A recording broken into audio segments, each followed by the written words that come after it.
Hey guys, welcome back. So I know you guys just recently saw this design, but what I did, and I didn't say in the other video, was underneath this design, so I laid down my base, which is the white, China Glazes white on white, and then I put down a layer of oud. And that is because when I do nail art for you guys, I generally do things back to back, and I have an idea that I needed another white base, so my thought was, maybe I can just peel up this top layer of oud and I still have my white base so I don't have to wait for it to dry. So that is what we are going to see if that works or not.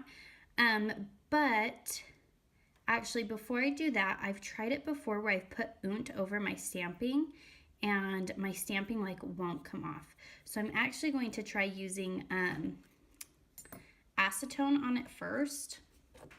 And we'll see if like the stamping just comes up. Okay, you guys, did you see how easy that was? I applied very little pressure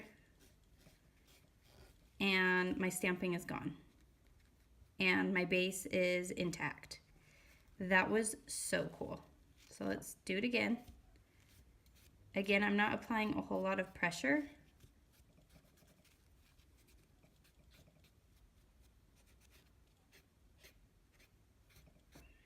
Because I am wanting my white base to stay on there. Okay, that is so cool. Look at that. And this is pure acetone that I'm using. So this way I can do nail art for you guys a little bit quicker. It won't take so long. This one is kind of what is peeling up. I think the oud is peeling up underneath it, but I can just push it back down. Look at that. So it's probably not like multiple uses to do this, but I'm just doing one more for you guys before my daughter gets home from school. So this totally works. Look at that. And then there are some edges that I didn't quite get cleaned up to the best of my ability, and I want it to look real clean and crisp for you guys. And crisp. Okay, so I'm just going to take a cleanup brush dipped in acetone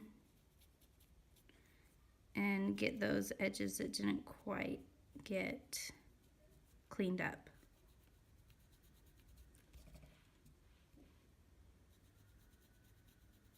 So there it is. Again, guys, you do just have to be a little bit delicate taking this off. Use a very light hand, very little pressure, and you can use oud as a protective barrier if you're doing back-to-back swatching, if you are nervous about your design, you don't know how it's going to turn out, you can use it as like a protective base, and if you don't like it, you can take it off.